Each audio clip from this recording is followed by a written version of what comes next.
मैं खराज तहसीन पेश करता हूं इस शहर कराची के लोगों को कि जिन्होंने हमेशा ये साबित किया है कि उनका हर मिलियन मार्च पिछले मार्च से बड़ा होता है। और मैं ये कहना चाहता हूं कि हमास इस्लामी तहरीक भी है, मुजाहिमत तहरीक भी है। हमारा हुक्मरान तबका हमास का नाम लेते हुए परेशान होने लगता है। अक़वाम मुत्तहिदा की चार्टर के मुताबिक किसी इलाके पर कोई ऑक्युपाइड फोर्स आ जाए, कोई काबिज कुव्वत आ जाए और इलाके को यरगमाल बना ले तो उसके खिलाफ मुजाहिमत की जा सकती है। हमास अगर फलस्तीनियों की तरफ से लड़ रहे हैं, उन्होंने अगर हथियार उठाए हैं तो अक़वाम मुत्तहिदा के चार्टर के मुताबिक ये काम कर रहे हैं। इसलिए हम हमास के साथ हैं, पाकिस्तान के अवाम हमास के साथ हैं। लेकिन मैं हुकूमत से भी कहना चाहता हूं कि हमास को तस्लीम भी करें, उसका ऑफिस भी कायम करें। चेहरे नहीं बदलने, पार्टियां नहीं बदलनी, निजाम बदलना है। आदिल की बालादस्ती की तहरीक है। परसों 7 अक्टूबर है, 7 अक्टूबर जिद्दोजहद का उन्वान है। 7 अक्टूबर को पूरे मुल्क में लोग इंशाअल्लाह अपने घरों से बाहर निकलेंगे। फलस्तीनियों की ये कुर्बान तक कैसे पहुंची? इसलिए पहुंची कि दुनिया में बेजमीर हुकूमतें मौजूद हैं, दुनिया में अमेरिका जैसी दहशतगर्द रियासत मौजूद है, दुनिया में अरब ममालिक जैसी बेगैरती मौजूद है, दुनिया में मुस्लिम हुक्मरानों जैसे बेहमियत लोग मौजूद हैं। वरना तो वो 1000 लोग भी नहीं मार सकता था और कोई भी कत्ल नहीं होता। ये कत्ले आम हमास की वजह से नहीं, बेगैरत मुस्लिम हुक्मरानों और फौजों की वजह से है। इसलिए उनको दोष मत दो, अपनी जिम्मेदारी कबूल करो। हमास ने जो कुछ किया था वो उनका हक था। उनके पास खोने के लिए क्या है? हमास तो 1987 में बनी है। 1987 में बनने वाली हमास, इनकी तो अक्सरियत कैंपों में पैदा हुई है, वहीं पर परवरिश पाई है और शहूनियों का मुकाबला किया है। उनकी बंदूकों के साए में खड़े हुए हैं, उनका मुकाबला अपने पत्थरों और गुलेलों से करते रहे हैं। ये हमास की वो क़यादत है जिन्होंने एक दिन भी इसराइल को तस्लीम नहीं किया।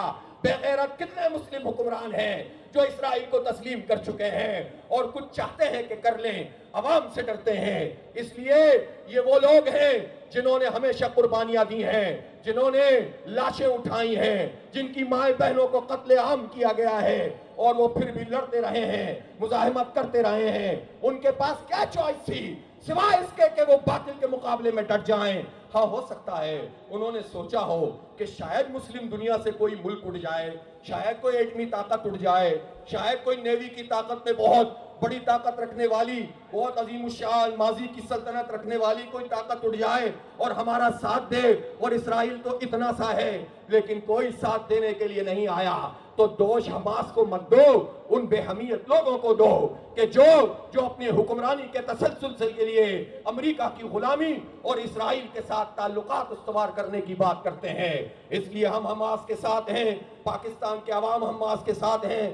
लेकिन मैं हुकूमत से भी कहना चाहता हूं कि हमास को तस्लीम भी करें, उसका ऑफिस भी कायम करें। अपोजिशन से भी कहना चाहता हूं ये मुनाफिकत छोड़ दी जाए।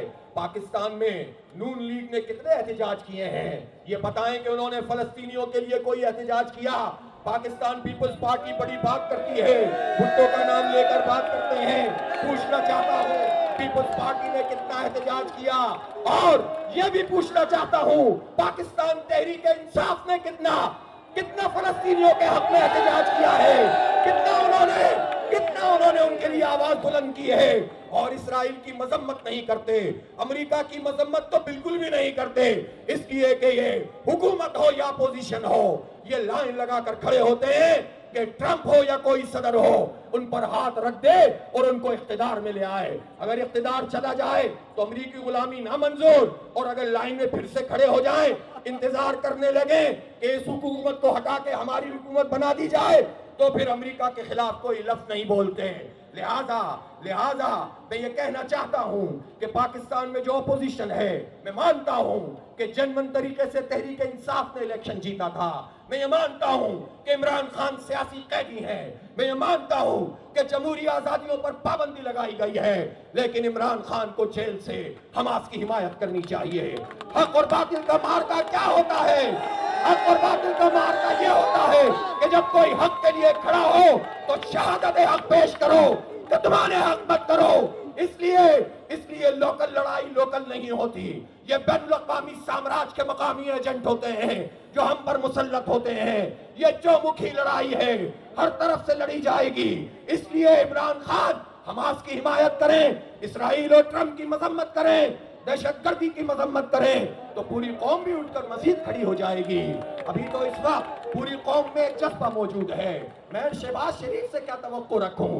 ये तो अपना इख्तिदार जो फॉर्म 47 का इख्तिदार है ये बचाने में ही लगे रहते हैं। लेकिन शहबाज शरीफ साहब, मैं आपसे भी कहना चाहता हूं, अवाम का मूड देख लीजिए। अवाम सिर्फ यहाँ शारा फैसल पर जमात इस्लामी के मिलियन मार्च में नहीं है, 3 अक्टूबर को पूरे पाकिस्तान में थे।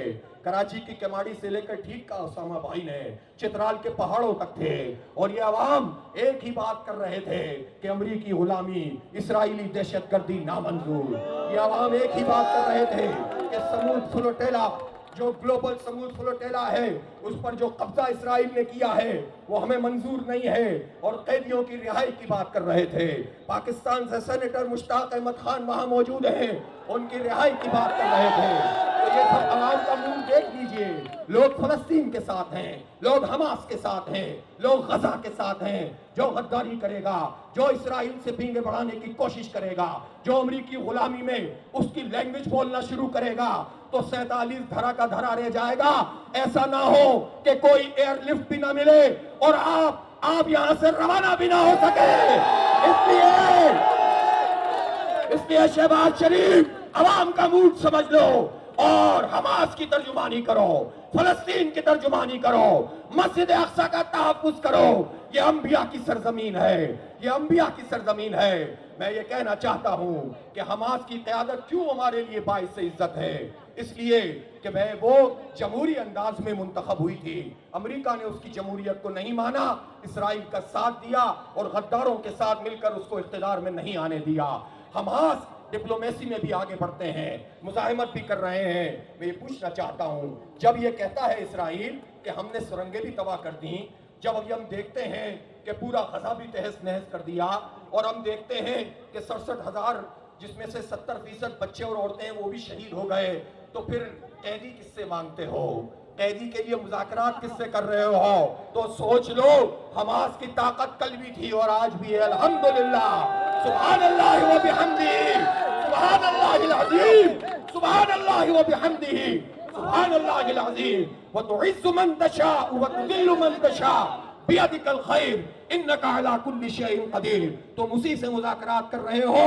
गोया 2 साल के कत्ले आम और नस्ल कुशी के बाद भी तुम पूरे कैदी नहीं छुड़वा सके, बल्कि जितने कैदी भी तुमने छुड़वाए हैं हमास के हाथों से आए हैं। और फिर तुमने देखा तुम्हारे कैदियों के साथ इन हालात में भी हमास ने क्या सलूक किया, और तुमने उस 22 साला लड़की के जो ग्रेटा थनबर्ग है उसके साथ क्या सलूक किया है, कि जो तुर्की पहुंचे हैं काफिले के लोग वो बता रहे हैं कि तुमने उस बच्ची पे तशद्दुद किया है, उसको इसराइल का परचम छूने पे मजबूर किया है। ये दहशतगर्द इसराइल अमेरिका को नजर नहीं आता, लेकिन हमास के बारे में वो राय रखते हैं। हमास सबको भी मार दोगे तो करोड़ों हमास उठेंगे और इस बातिल निजाम को तहस नहस कर देंगे।